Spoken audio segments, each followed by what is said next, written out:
All right. Thank you so very much, everyone, for joining. My name is Bola at H.O.P, and I want to officially welcome you to this H.O.P.S Fireside Chat with Dean. I usually will start by introducing H.O.P.S, but I don't want to do that.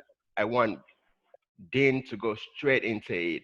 He's got a lot of things to talk about, and I don't want to take much of the time. So, Dean, if you're ready, if you want to share anything, share, take it away.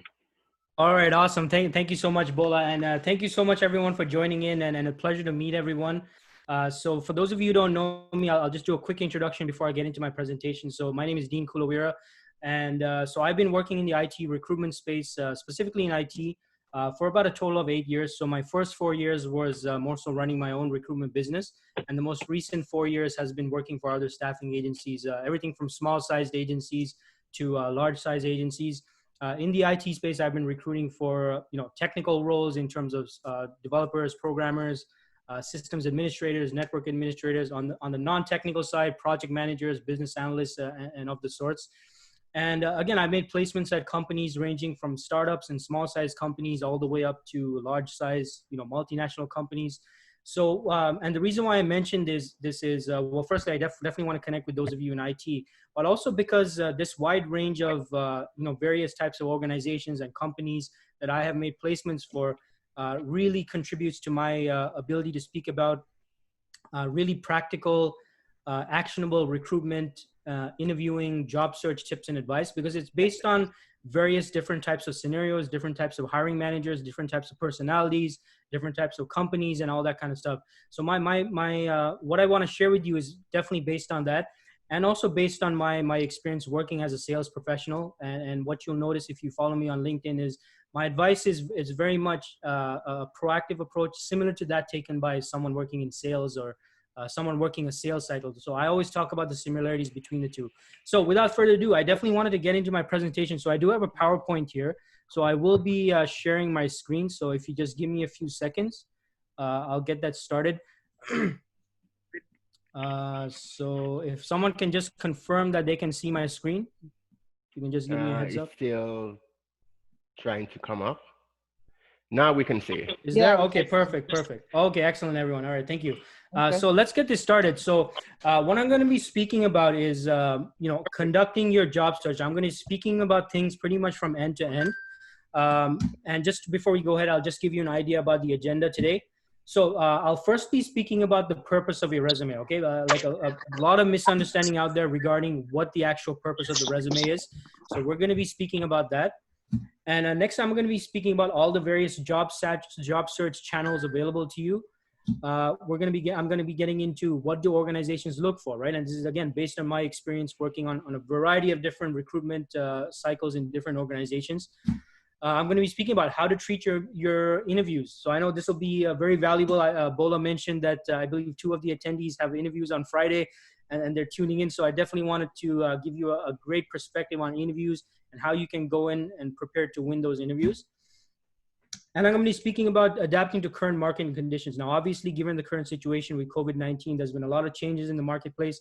I'm going to be speaking about a few trends that'll help you adjust and adapt as a job seeker and, in your job search, right? And then we're going to have a portion for Q&A as well. So look, if you have any questions, I would advise you to have your notebook with you. Just write it down. I don't want to get questions in between, but usually what happens in these presentations, sometimes people have a lot of questions and it ends up kind of extending the whole thing. So so I'm going to go through with my presentation. It'll probably take anywhere from half an hour to 45 minutes. And after that, I'm going to focus 100% on everyone's questions. So make sure you write down your questions, and I'll be happy to answer any of those questions. So I'm going to start off with a key and fundamental question, okay? And I'm going to ask for some audience participation here. Now, what is the purpose of your resume? And anyone want to take a crack at that? Like if you want to put it in the chat, or maybe if you want to do a comment, and let me know your thoughts on that. Okay, it looks like I kind of skipped ahead there, but anyone want to share their thoughts about what the purpose of the resume is? It's like a biodata. Right. Okay, excellent. Okay, biodata. Anyone else want to take a shot at that as well? Someone says to sell myself to the employer. Yeah, all right, excellent. Yeah, so I mean, Bola knows about this stuff, so absolutely, yeah. So he pretty much hit it on the knob, folks. So Bola got it. So definitely, it Oh, is. sorry, that was Abigail actually. Oh, it was Abigail. Okay, okay, Yeah. yeah. So Abigail. Okay, good, good. So Abigail, shout out to Abigail. So you got it pretty much on the knob. And then what I always tell people is, look, your resume is a marketing tool, and it's just one tool to use in your job search, right? And I want to speak about a few things regarding your resume. Sorry, folks, if you can put yourselves on mute, just I'm hearing some background noises. Guys, if you're not talking, please mute yourself. Thank you. Thank you. Perfect. Perfect. Just a few things I wanted to get into regarding, certain things to remember about your resume, right? Now, the first thing is never depend on just your resume. Now, as a recruiter, I speak someone who speaks to job seekers very frequently. If there's one major mistake a lot of job seekers make is depending entirely on their resume. And this is a major mistake you don't want to make. And I'm going to be getting into that further shortly. Now, expanding on that, the resume's purpose is to elicit initial interest in learning more about you. So it's something to capture the other person's attention. The other person being, maybe it's a recruiter, you're reaching out to me, you're shooting in your resume, and you want to capture the recruiter's attention. Maybe it's a hiring manager, same principle. You want to capture their attention, right? So it's a tool, again, it's a marketing tool. It's something you use to definitely capture someone's attention and hook them in and reel them in, right? It's something that gets that initial impression so that they're like, okay, I really need to have a conversation with this person. So that's what you're aiming for. And that is the purpose of the resume. The selling part is still up to you folks, right? Like it's the selling part, like again, a lot of job seekers, what they kind of feel is, okay, I have my resume. It has all the information here. I don't need to do anything else. Like I'm just going to give up my resume and that's going to be it. Like, so the selling part, what I wanted to stress is the selling part is still definitely up to you as the job seeker. Now, even the most well-written resume can only get you one thing. So let's say you come up to me, you say, Dean, I have the most amazing resume ever. Resume writing is not even an Olympic sport, but I won the gold medal for my resume. It's like an amazing resume, but there's still only one thing that a great resume can get you, folks, right? And that is an initial phone call of interest from a recruiter or a hiring manager or an organization. So I'm still hearing some noise in the background. Can everybody mute themselves, please? Okay, I'm going to mute everybody and then I'm going to unmute Yeah, just sure, you. sure. The chicken will be big. Okay, you can go on. Thank you. All right, perfect, excellent. So even the most well-written resume, and what I was getting at is all it's going to get you folks is an initial phone call of interest from the recruiter, from the hiring manager, or the organization, which goes back to what I mentioned in the previous bullet point, right? The selling part is still up to you. You can have a great resume, it captures someone's attention. Let's say it captures my attention, I give you a phone call. Guess what? Like the resume is not, I mean, the part that the resume plays is kind of out of your hand, out of importance at that point. Like it's still there as a point of reference, but you have to be the one to really sell the other person on your experience and your ability.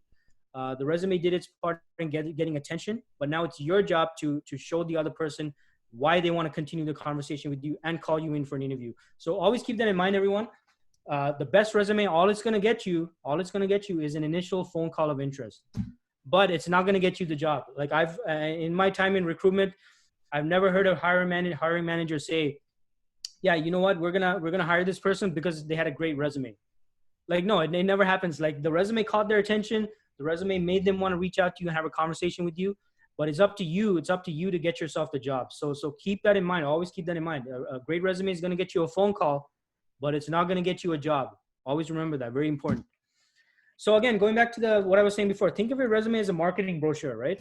And I wanted to use the experience of visiting a car dealership. I'm sure most of you have at some point purchased a vehicle or at least visited a car dealership.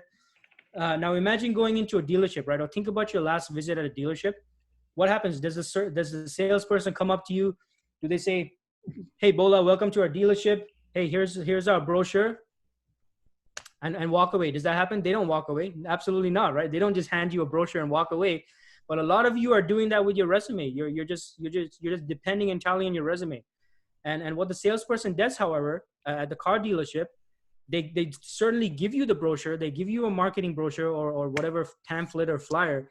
But what do? They continue to sell the vehicle to you and assess your needs. What are you looking for? Bola, what kind of vehicle are you looking for? How many people in your family? Why are you looking for a vehicle right now? Are you looking for a 4-door? Are you looking for a 2-door? Are you looking for, are you going to drive it for work, or are you going to use it for like just once in a while?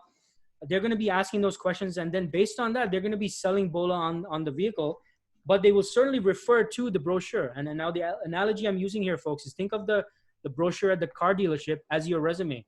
Like the car salesman is still going to be referring to the brochure.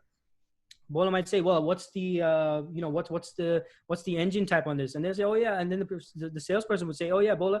So if I can refer you to this brochure, as you can see, the engine is, whatever. And it has all the details there. You got to be using your resume in the same way, folks. It's a tool of reference. It's a marketing brochure and it's a tool of reference. You have to still do the selling, but at the same time, I'm not saying the resume is not important. You still want to use your resume as a tool of reference, because something visual is always good to have when you want to show someone something, in relation to your background or whatever's listed on your resume. So the purpose of your resume is, one, get attention. Number two, you got to treat it like a marketing brochure, and you got to definitely refer to it during your conversation and during your interviews. But you need to be the one doing the selling. Like you got to be the one doing the selling and really convincing the other person as to why you're the ideal person for the role, while referring to your resume. So you want to use your resume, again, like I mentioned before, it's a tool, right? It's just one tool. So always keep that in mind.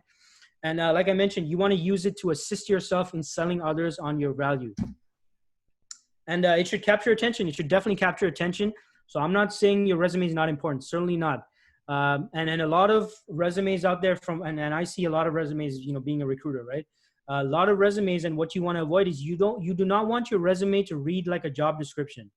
A big mistake a lot of job seekers make is, if I read your resume and then I read a job description, it almost reads like the same thing.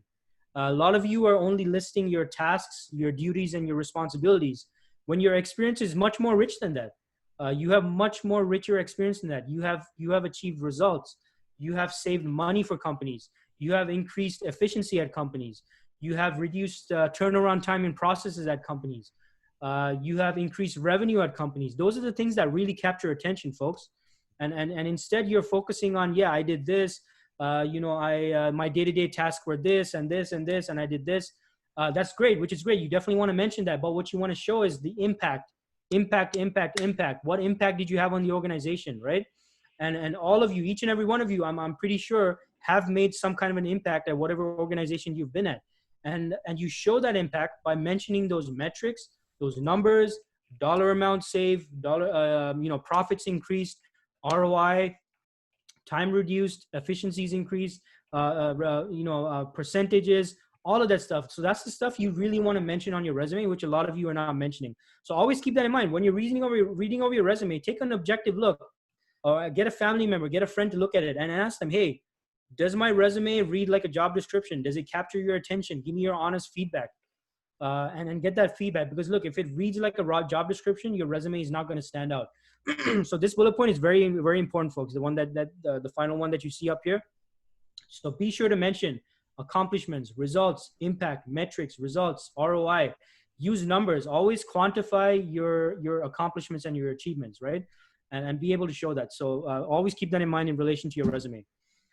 And that being said, obviously, this is an obvious point I'm speaking about here, but your resume needs to be well-written, organized, and checked for spelling and grammar mistakes. So now, surprisingly, as a recruiter, most resumes I look at have not been like spell checked. And it's very simple to run the spell check. So it's a very standard, simple thing.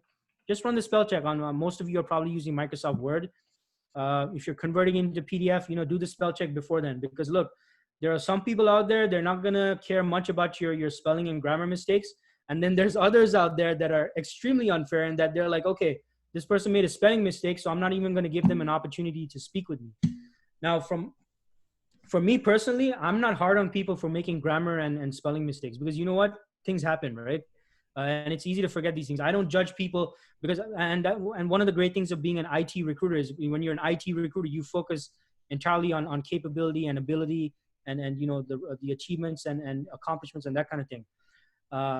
But that being said, there's some people out there that are extremely particular about grammar and spelling. So you want to make sure, make it a rule, always run spell check, always run grammar check. because no one's going to ever bypass your resume for having, perfect spelling or perfect grammar, right? So you might as well do it. So just make sure you do that, folks. And finally, most important point about the resume is, okay, you wrote a great resume, you've written it out, it's got the grammar spelling check, you got the metrics and the achievements and the impact.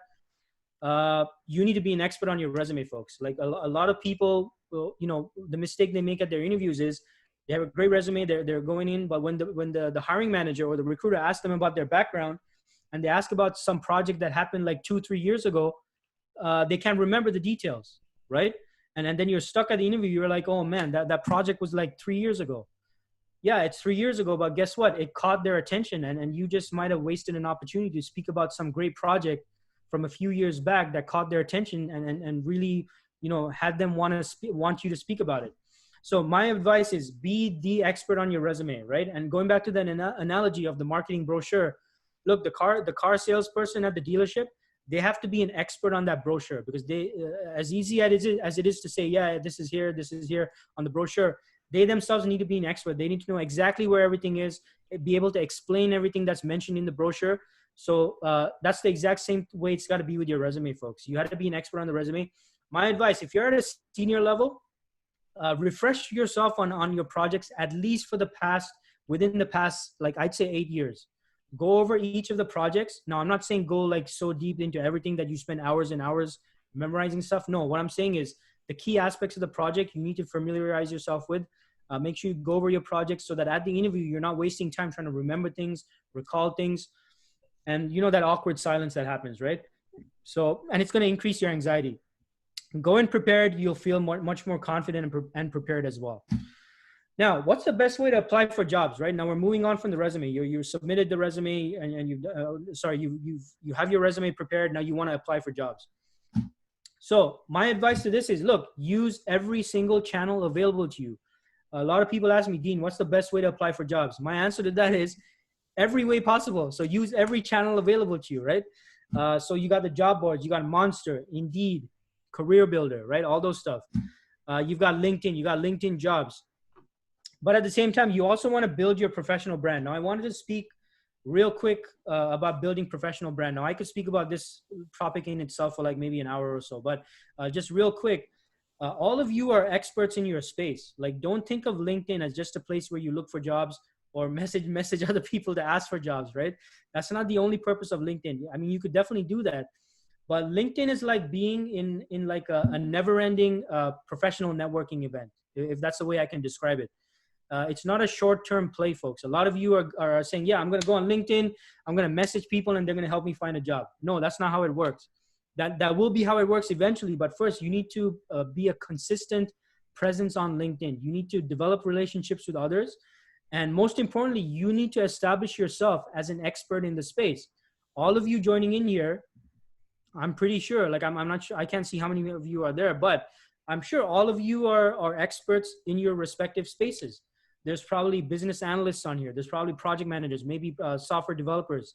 I don't know, maybe people from outside of IT as well. I'm not sure. But all of you are experts in your space. And guess what? That is content that you can speak about on LinkedIn. Now, as long as you're not violating any privacy agreements or non-disclosure agreements and stuff like that, you need to use LinkedIn to establish yourself as an expert. How did Bola come to know about me? Like, he would not know me if I didn't establish myself as an expert on LinkedIn. Because I'm always posting about recruitment. I'm always posting about job search. I'm always posting about resume stuff. And by the way, he connected with me before he wasn't even in the country. Absolutely. Right? So folks, this is the thing. Like, this is how you build extremely valuable connections. And so you need to establish yourself as an expert in your space. Start posting content. It doesn't have to be anything complex. Like, just post, typical problems, challenges faced by project managers and how you personally deal with those, without getting into any, again, disclosure, non-disclosure violations or anything like that. Start speaking about typical problems. And guess what? Other project managers are going to start interacting with you and connecting with you and saying, yeah, you know what? I faced that exact same problem. And this is what I did. And then that's how the conversation builds. That's how the relationships develop. And guess what? Then when you're at a point where you need to find work and you reach out to someone, they're like, oh yeah, I know Bola. I mean, he's been interacting with, like, he's posting stuff about, his stuff all the time. Like, he's definitely an expert in the space. And guess what? That person is going to feel more confident about recommending you to someone else, right? Because a lot of you are reaching out to people and you're introducing yourself and you're saying, yeah, can you refer me to so-and-so or refer me to someone? They don't know you, folks, right? Like, I mean, would you recommend someone and put your integrity and reputation on the line, referring someone you barely know? I'm guessing most of you won't, right? Because look, if you refer someone to your manager, your supervisor, your director, your VP, even your HR, guess what? They're going to judge you if the person that you're recommending or referring, you know, it turns out to be, you know, someone who doesn't know their stuff. Like, I'm not saying that that's the case for all of you, but you get my point. You can't expect someone to refer you who doesn't even know you, who doesn't know your credibility, who doesn't know if you're an ethical person, who doesn't know if you're an expert in your space. So use LinkedIn, not just to look for jobs, everyone, but establish your professional brand, establish yourself as an expert. And you know what? Feel free to visit, if you want ideas, feel free to visit my profile and feel free to visit Bola's profile. I know Bola posts a lot about, you know, his space, right? And feel free to emulate that and adapt that to your personal skill set, whatever that is. And just do that and establish your brand. So another suggestion is you can apply directly on careers pages of organizations which interest you. So far I've been speaking about job boards. You can apply through job boards, through LinkedIn, applying through career pages on organizations which interest you. You can utilize staffing agencies in your search, but, and this is very important, understand the extent to which staffing agencies can assist you, okay? This is a huge source of misunderstanding for a lot of job seekers in terms of how a staffing agency can assist and how recruiters can assist. Here's a common misconception, right? This is the misconception right here, major misconception, and the reason why a lot of you are frustrated with recruiters. And the misconception is a recruiter's job is to find me a job, right? A lot of you think that the purpose of a recruiter is to help you find a job, right? And although it can ultimately lead to you getting a job, that is actually not the primary function of a recruiter, right? The reality is a recruiter's job is to find talent for their clients, right? Which is the organization. That's what the recruiter's primary function is, and what recruiters get paid to do. And if it's a staffing agency, how they earn their income. An organization comes to the recruiter and says, hey, Dean, I'm looking for a business analyst for such and such project. I need you to go out and find me business analysts with XYZ requirements. That's how the job search starts from a recruiter's standpoint, folks, right? So now let's say I have a business analyst requirement and you're a business analyst, then hey, we're in business. We can definitely get into we're definitely going to get into a conversation. I might have a chat with you. I might have a call with you, stuff like that. But let's say I'm looking for a business analyst and that's the only role I'm working, only type of role I'm working on. But you're I don't know, a software developer and you reach out to me. Guess what? My focus is that my client is demanding me to find a business analyst. So I can't really focus my attention on helping software developers right now, right? So my focus and my attention is based on what my clients assign to me, right? So always understand this misconception. So if you're reaching out to recruiters, they're not responding to you, they're not getting back to your messages. The number one reason, 99% of the time, is that they're simply not recruiting for your skill set, and their focus is on skill sets that they've been assigned by their clients, right? The clients are looking for a whole bunch of different skill sets, and they're just not looking for someone with your skill set at the moment. That's probably the number one reason. Number two reason is your profile or your message didn't capture their attention, which we're going to get into later on. So just keep this in mind, folks. And the same thing applies to corporate in-house recruiters, right? So whether it's staffing agency or corporate in-house, if it's a corporate recruiter you're reaching out to, same principle, except for them, their clients are the internal hiring managers. And they're the ones that say, okay, we're looking for XYZ skill set. We need you to find people with this skill set. Now, other tip is join professional networking groups. Highly effective, very good, always good for expanding your network. Great example is this very group itself, right? Where you're able to network with other people, build connections, and develop, maybe some long-term friendships and professional connections as well. College resources. Look, if you're a recent graduate or you're someone who graduated from here, definitely reach out to your college or university alumni office, right? And see what resources they might have, and they might be able to connect you with employers. Sometimes a lot of employers have relationships and certain setups with universities and colleges. So see if you can look into that if you're someone who graduated locally over here. And again, reach out to recruiters, hiring managers, etc. directly. So while you're applying for jobs, always see if you can identify specific people, and this is where LinkedIn comes in useful, that you can reach out to, right? So recruiters, recruiters, hiring managers, So you need to do some legwork here, folks. So you got to research people at the organization which interest you, or even staffing agencies, and reach out directly to recruiters and message them with your value proposition, what you bring to the table, and something that captures their attention, so they're able to respond to you and communicate with you. And if they're looking for your skill set, see if that's something that they can help you with. And you can do this again through LinkedIn, through email, and even through phone. I know a lot of you shy away from the phone, but look, as a starting point, I mean, all staffing agencies are very open to receiving phone calls from candidates. Now, whether or not there are available opportunities is a different story, but you definitely want to be able to reach out using any of those channels, right? LinkedIn, email, or phone. Now, just something I mentioned about the value proposition. When you're messaging recruiters, I get a lot of messages from candidates, and most of the messages don't really stand out because they're very generic. And the message is usually, hey, Dean, I'm a project manager with 8 years of experience. I'm currently on the market for such and such opportunities. I'm available immediately. Let me know if you have any opportunities. And I totally understand the message. Like a lot of you, that's the kind of message you're saying. But keep in mind, you might be competing with so many other messages from other candidates. Like, how are you going to make your message stand out? And this goes back to what I said before. All of you have a lot of standout achievements, right? A lot of accomplishments, a lot of great results and great impacts that you had on previous organizations. So in your message to recruiters, you want to mention something that really captures their attention like that. So you might say, hey, Dean, my name's, so-and-so. I'm a project manager. I have 8 years of experience. Something to capture my attention you can say is, hey, look, I just finished a project for company ABC. They're well known in, the ERP space. I just completed an ERP implementation project where I was able to improve XYZ aspects of the whole system. And such and such was the results that were achieved. I noticed your job description and it looks like you're working on an ERP project. I thought we should definitely set up a conversation. What's your availability for a 10-minute conversation? Now, I'm not guaranteeing that that'll get you a response, but guess what? It stands out. It captures attention more so than a very generic message. So always in your message, mention something from your achievements that would appeal to the person that you're reaching out to. So always remember that. Now, moving on to now the interview stage, right? So you got the interview, they set you up for the interview. Maybe it's a phone interview or an in-person interview.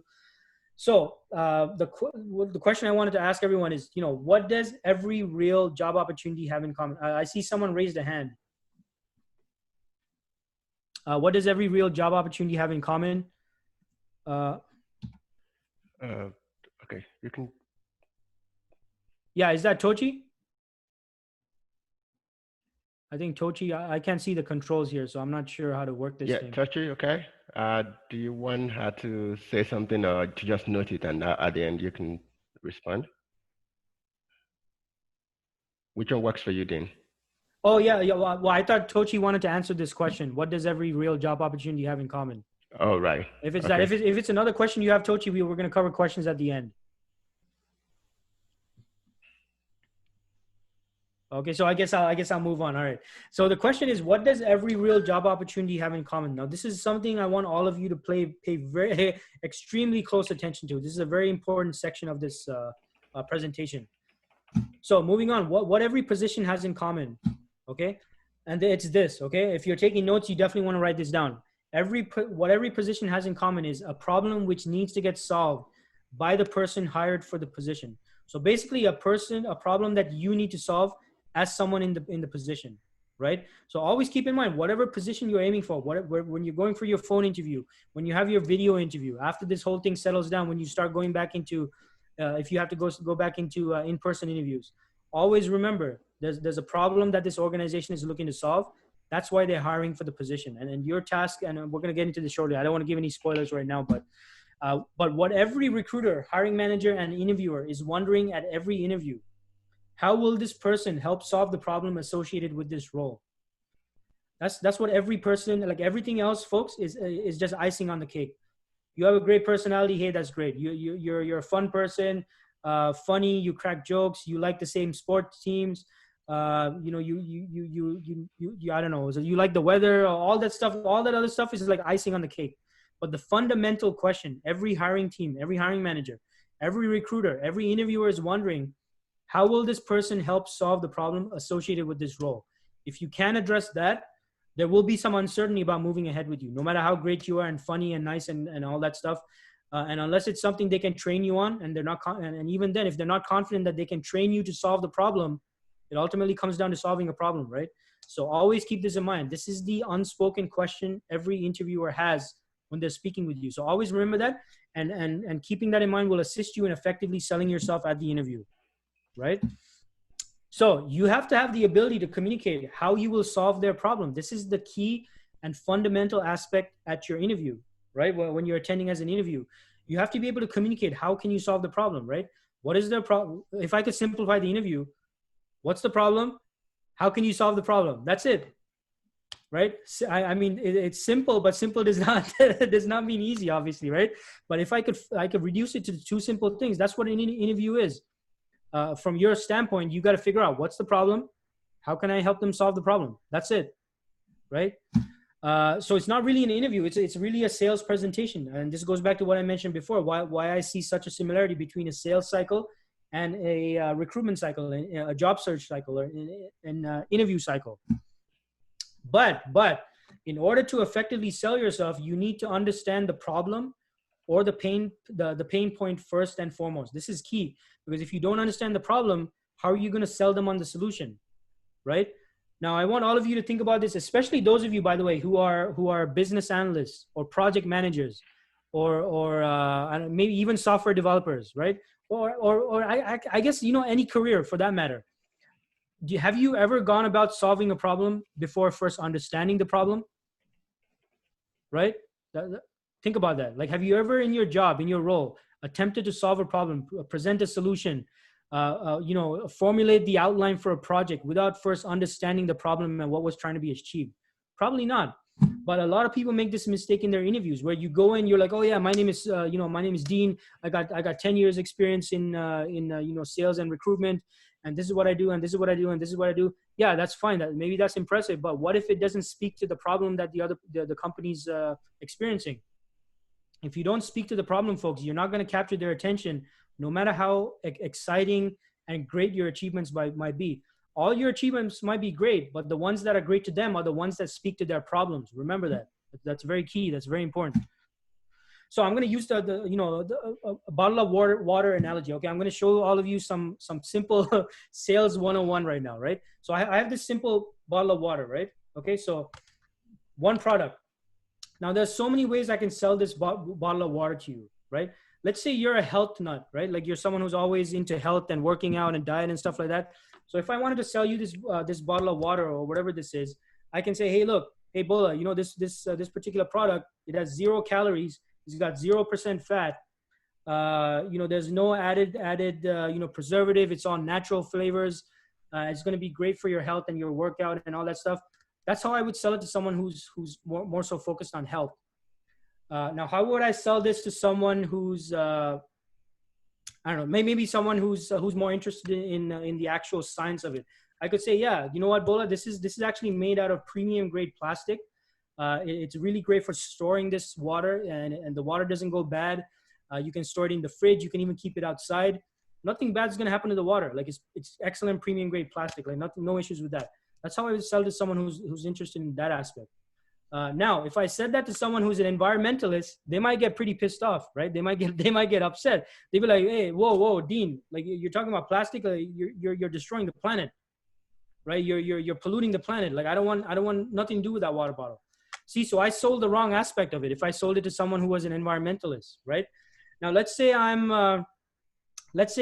know, I'm selling it to someone who's okay, it's like hot weather right now, right? Let's say you're someone who's been out camping, you get lost in the woods, crazy heat, okay? Like, you've lost your fluids and your water bottles and all that stuff. You haven't drank water in like 3 days, and you finally come across me on the side of the road selling water, right?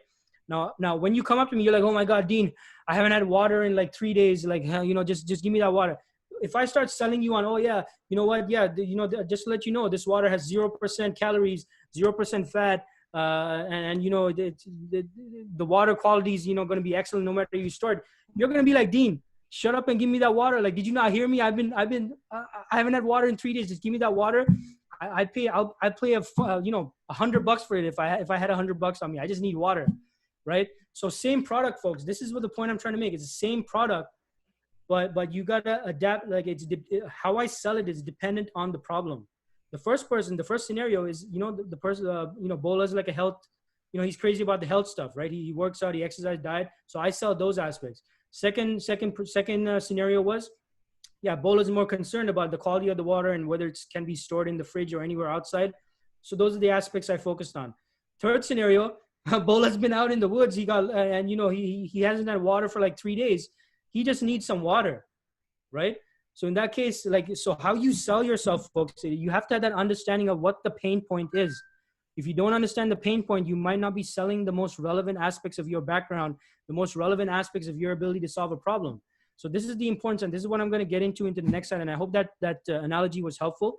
But your task, therefore, at the interview is basically twofold, right? You definitely want to do an investigation at the interview. You want to find out, why is the organization looking to hire? What is the underlying key problem associated with this position? You want to find out, what's the level of urgency to hire for this position? What is the organization looking for in an ideal candidate for the position, right? The skill set, what tools do they need experience with? If it's a programming role, what programming languages? If it's, I don't know, what type of applications experience do you need? What kind of this, what kind of that, all of that stuff. And another analogy, by the way, folks, is I like to use, it's like when you're visiting a doctor, right? The doctor does not prescribe you a prescription the moment you walk in. The doctor doesn't say, oh yeah, hey Bola, thanks for coming in. Have a seat and here's your prescription. Like, that never happens. The doctor asks you questions first. The doctor's going to ask, Bola, so what's been happening? What's the issue? And Bola's going to say, oh yeah, you know what? I've had, XYZ issue or whatever. The doctor's going to be like, okay, and how long has it been happening? When was that? When did this start happening? How does it feel? What's going on? Then he's going to do some tests on you. He's going to, take that little hammer thing, hit your knees with it and all that stuff. He's going to check your temperature. He's going to check your ears. He's going to do a whole investigation, folks, before he prescribes his prescription. But a lot of you are prescribing a prescription before entirely understanding the problem and what's really happening at the organization. Now, a lot of you might be wondering, yeah, Dean, well, I mean, these questions, like, at what point do I ask these questions? You got to ask the questions throughout your interview, folks. Like, a lot of you are waiting until the end. That's the other mistake you're making. You're waiting until the very end to ask your questions. But a real, like a great interview should go like a conversation. It should have the back and forth flow of a conversation. They ask you a question, you respond, you ask a clarifying question about something that they asked you about. I'm a software developer. Let's say I'm a software developer. They're like, Dean, can you tell us about your experience with, the Angular framework? Then I say, yeah, sure, absolutely. So my experience with Angular framework, a recent application I did was XYZ, blah, blah, blah. And then I might do a follow-up question and I can say, hey, Bola, out of curiosity, why exactly is Angular something important for you right now? Like, is this something like your team's currently working on? Or is this kind of something, any other, or would I be like the sole Angular resource on this team? I ask a question like that. Then the interviewer responds, Bola says, oh yeah, well, this is the reason why, Dean, it's because of X, Y, Z. Okay, great. And then they go on to their next question. So it's got to have that back and forth, almost like a dance, folks. Okay. It's almost like a dance. Like, that's how you gather information throughout the interview. And ultimately at the end, you're able to over the course of the conversation, you can adjust your pitch, right? You can figure out, okay, what aspects of the water bottle are they interested in? Like, you can't figure that out if you just wait until the end for your questions. So ask your questions even in between. And again, it's like a conversation. Look at it like a conversation that goes back and forth.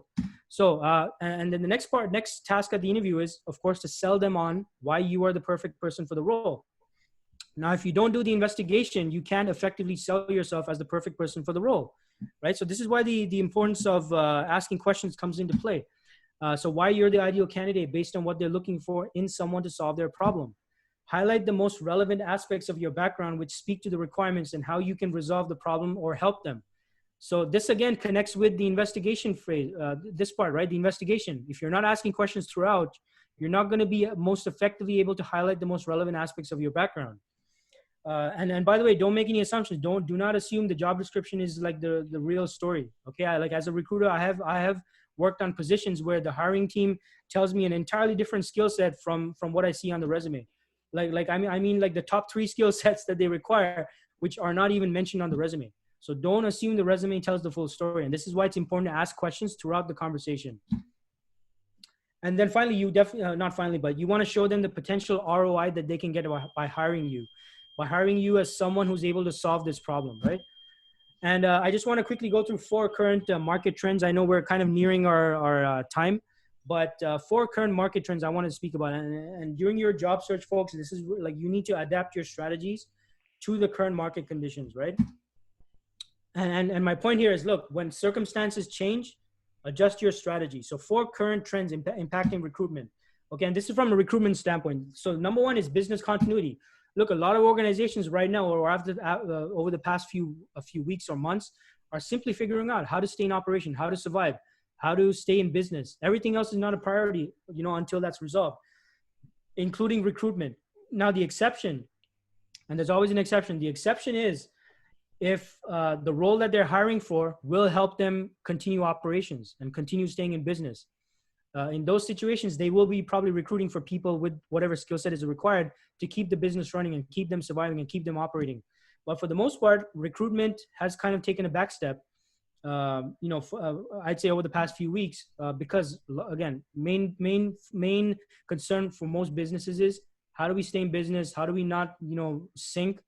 How do we stay in operation? So keep that in mind. And and in those situations, if there's a role that you were interviewing for and now everything's on hold because of that, keep following up. Don't give up. Keep staying in communication. Keep following up. Keep showing interest. Keep letting the hiring manager know, hey, look, hey, Bola, I know that your organization is kind of in transition right now and there's a lot going on, but I just want to let you know I'm still very interested in this position. I just wanted to keep in touch and let you know I'm very much interested in moving ahead with you. So if there's anything I can do to help, or if there's any way that I can help you with moving the process forward, definitely let me know. And that's it. And keep following up, folks. You got to keep following up. Next trend is, look, change in consumer demands equals change in the job market, right? And what I mean by that is, look, while demand may be decreasing in many industries, with some being shut down, there are certain industries experiencing an increase in demand.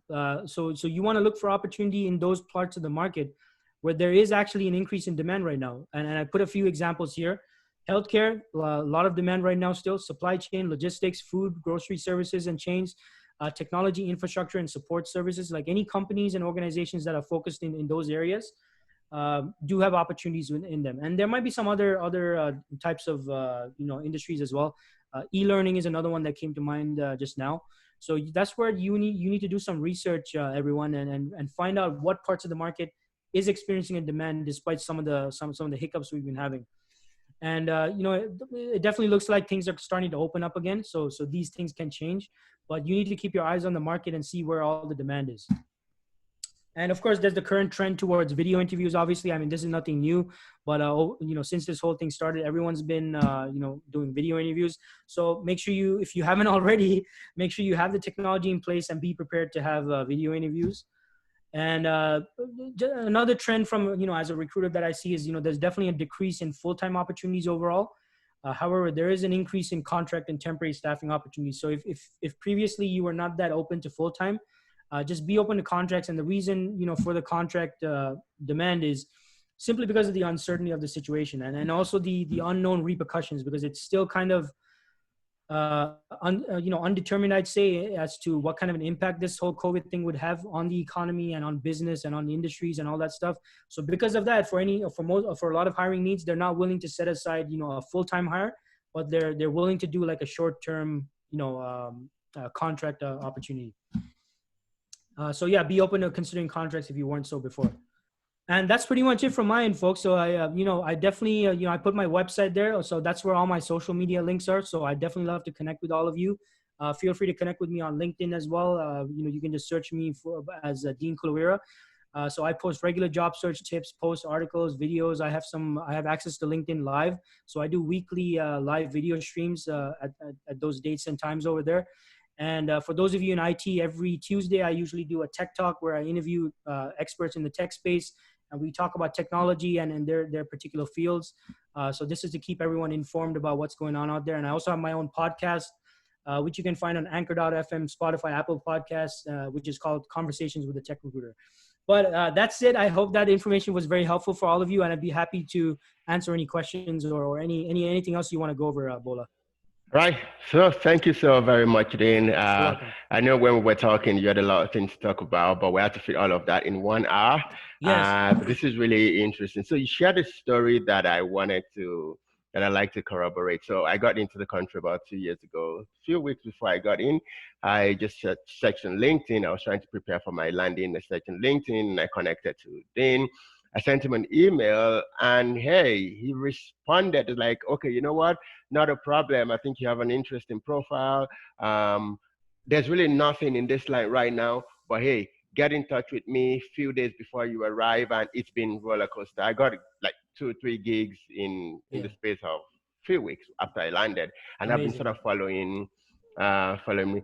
We used to call him, my team used to call him Don Dean. Like he's like that. Yeah, it's really interesting. Funny. Thank you so very My much for pleasure. sharing the thoughts, the knowledge. I had some notes that I made here. Gonna push them out. So let's look at questions. If you've got any questions, please drop them on the chat. You can send it to all, or you can send it privately to me or to him so that I can read. So we have one question. What are the opportunities for new IT entrants, people that are trying to get into IT? What are the opportunities for them? Yeah, so in IT, I mean, I'm not sure what exactly your interest is in IT, but I mean, IT is so broad, right? I mean, depends on what you want to get into. So I guess more clarity might be required on that question. Like, is there a particular aspect of IT you're interested in? Whoever asked that question, or I guess if I can get more clarity on that. Right. Okay, while we're trying to get some clarity on that, I've got a question from Olayinka who says, when do you know when to stop following up? That's a good question. Well, stop following up until you die or they die. Right, that's my philosophy, right? You got to keep following up, folks. Don't give up. The only time you should stop following up is if obviously if you get a job and you're in the seat, but you have to persist. And I can tell you so many stories about people who took this advice from me, and for whatever reason, during the interview process, there were certain halts or pauses or budgetary restrictions in the process, which kind of changed things, and they weren't able to move ahead with the hire. But simply because the job seeker and the candidate persisted and kept showing interest and kept letting the organization know, hey, I'm interested in, I'm really interested in working for you. I just wanted to reach out and let you know, I'm just keeping in touch. So keep persisting, everyone. Like, don't give up. Just because like a no today does not mean a no tomorrow, and a no today does not necessarily mean they don't like you. It could be something that they can't even speak about. A lot of times organizations might have some internal politics or some internal stuff going on that they need to sort out that they can't tell you about. So always assume that just keep following up. That's my point. You want to keep following up, keep showing interest. But very important second thing is to keep yourself motivated. Do not depend on just this one opportunity. You want to keep filling your pipeline with other opportunities. Otherwise, if you keep following up with only one organization, they're not going to get back to you, and you're going to feel demotivated, and you're going to feel down, and you're going to feel depressed. So while you continue following up, you want to continue adding to your opportunities. You want to keep applying for new roles, keep going for other interviews. You want to keep your pipeline. In sales, it's called pipeline, right? Keeping your pipeline full. It means opportunities. Pipeline means opportunities. So you want to have a full pipeline of opportunities. Cool. So I have this question from Turchi who says, for people transitioning without needed experience, how do you market or sell yourself? Absolutely. Great question. So I actually, so let me draw a quick diagram here, right? Because this is an example I love to, I always get asked about this, and I always give the same example. So you want to focus, folks, on your transferable skill sets. What skill sets do you have that you can use and that is relevant for the new position you're looking for? So look, I'm not a good artist. I'm not Leonardo da Vinci, so don't judge my art skills here. But so I drew this Venn diagram, right? So you can see. So this is your experience, right? Mm-hmm. So this is your previous experience. This is the position you're aiming for, right? That's what you're aiming for. And this is where your skill set intersects. So you want to focus on the shaded part. You want to focus on, this is the transferable skill set. You want to focus on that. And that's how you kind of position yourself, at least initially, as someone who's able to really take on this role. Now, that being said, you don't want to ignore the other aspects of your experience, because you know what? That's what could potentially make you unique, if that's how you sell yourself. So you can say, look, these are my transferable skill sets. XYZ, blah, blah, blah. Now, that being said, Mr. and Mrs. Hiring Manager, you'll notice I come from a totally different industry. And this is probably one of my greatest strengths because that gives me like some insights and an outlook that a lot of the other candidates who might be applying for this position might not have, because I'm from a totally different industry. That allows me to bring a whole new perspective, a brand new perspective on what I can do for your organization. And I have so many great ideas I'd love to discuss with you. And that's so it's how you position yourself and sell yourself, folks. But as a starting point, start with the transferable skill set. Cool. Cool. There's another question from Toby who says, so a great resume has been written and sent out, but only got reviews from recruiters. Then you must be doing something wrong, right? So the question is they sent out their resume. It got reviewed by a recruiter, but there's no feedback. Is that the question? Yep. Okay, yeah. So now my question to that person is, have you also reached out directly to the recruiter? Like, have you sent them a message on LinkedIn, or have you sent, if you have access to their email, have you sent them an email? Do not just apply for the role and just sit back and wait, folks. You need to, I want all of you to take a more proactive approach. So when you apply for the role and then send a message, send them a LinkedIn message, say, hi, so-and-so, my name is, such and such. And then you want to put that value add message, that message that captures their attention. And you want to show why you're someone that they definitely want to speak to. You need to speak to something that captures their attention. So don't just depend on applying. You want to get into communication with them as well. And this is where you need to use LinkedIn. You can research who the recruiters are, who the hiring managers are at the company. If it's a staffing agency, who the staffing agency recruiters are. Send them a direct message and try to connect with them directly. Okay, there's this really interesting question from someone who says, for newcomers without Canadian experience, how do you sell yourself using your resume? Okay. So great question. Now is this, so my advice to for this folks is, okay, so now given that I primarily have recruited in IT, I'm an IT recruiter, right? So outside of IT, I'm not sure if this advice would apply, but in IT, I know the advice I always give is, look, IT, no matter where it is in the world, it's the same thing. It's exactly the same, whether it's in, Nigeria or China or Canada or India. Like Java is Java, right? Unix is Unix. AWS is AWS. Like there's no different word. Like technology, that's the great thing about technologies. It's the same thing like all over the world.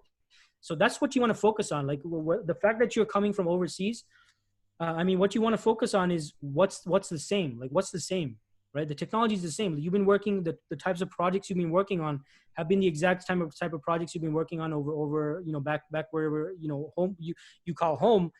As it is over here, right here in Toronto or Canada. You want to focus on that. Now, the second thing is you want to show your, you want to demonstrate the soft skills aspect. Because usually when people, and by the way, companies are not allowed to say that you need Canadian experience and all that. Like that's not, that's technically, it's not legal. Like no company's allowed to say that. But what it usually means when companies say that is there's an uncertainty about your soft skills. There's a concern that the way you interact with people might not be the way that people interact over here.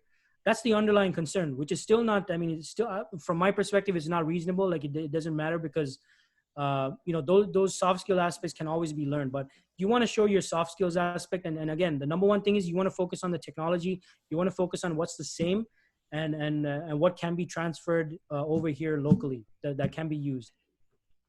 Okay, great. So someone says, do you have any tips on how to follow up? Okay, yeah, absolutely. So this is a great question. So a concept I always talk about on my, some of my posts is you want to do a value-added follow-up. Now, what's a value-add follow-up? Well, go back to your conversation. So now I'm assuming this follow-up is after the interview, right? So during the course of your interview, you're going to learn about certain things about the company, maybe problems they're experiencing, challenges, some kind of barriers or hurdles, all that kind of stuff, right? So your follow-up should include something that speaks to those problems.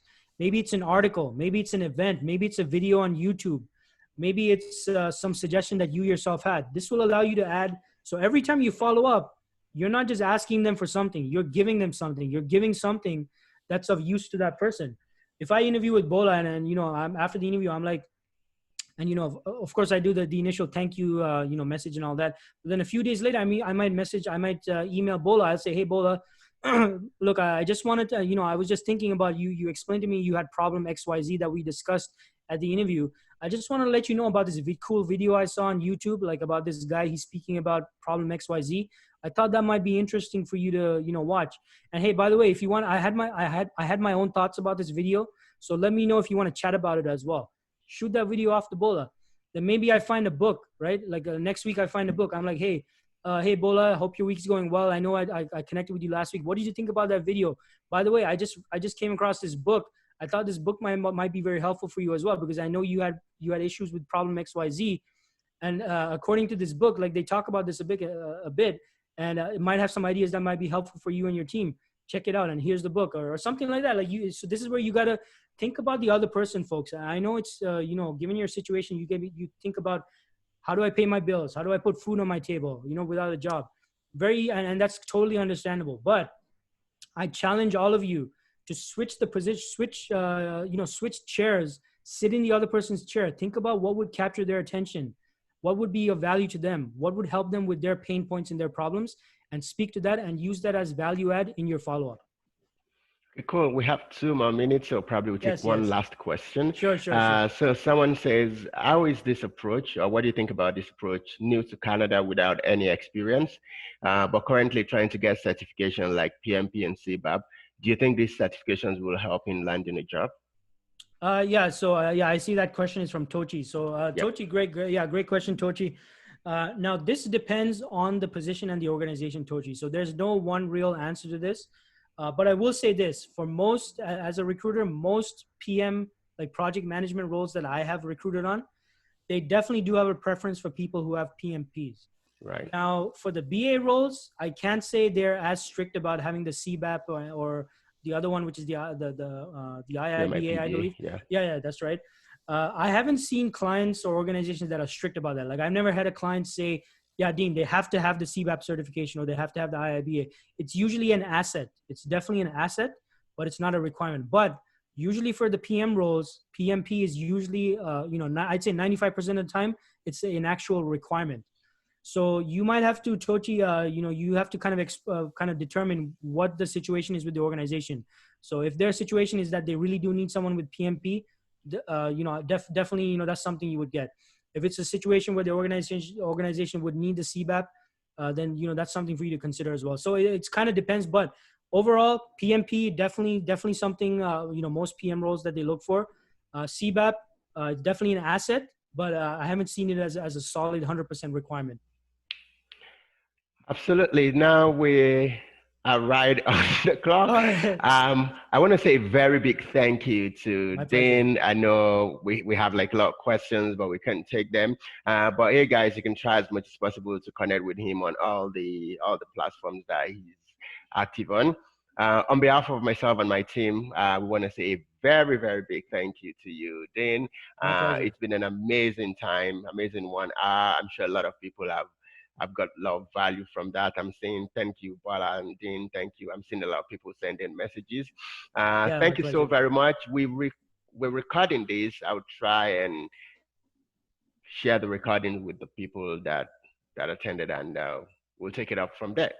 Yeah, absolutely. My pleasure, Bola. And Bola, before I let everyone go, I just wanted to say, everyone, like, look, I know times right now are really challenging and difficult and hard, but and it's real easy for people to say, yeah, just stay positive and this and that. And it's definitely tough, right? And if you just arrived in the country, it's definitely a very difficult time right now. But definitely stay positive. I mean, this is if you're in Toronto especially, it's a great city. Canada's a great company. Great country. But what you need to do is always keep taking action, right? That's the difference. Keep taking action despite the way you feel. Figure out what's working in your process. Keep doing the things that work. The things that don't work, take a closer look at that and keep taking action. And that's really what's going to make the difference. And stay positive. If there's any way I can help you, don't hesitate in reaching out. All right. Cool.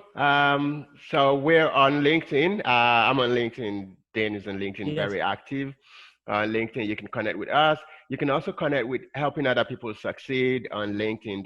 We're building like a really great community. We have a lot of mentors, in our community that are supporting the growth and the advancement of several professionals across the world.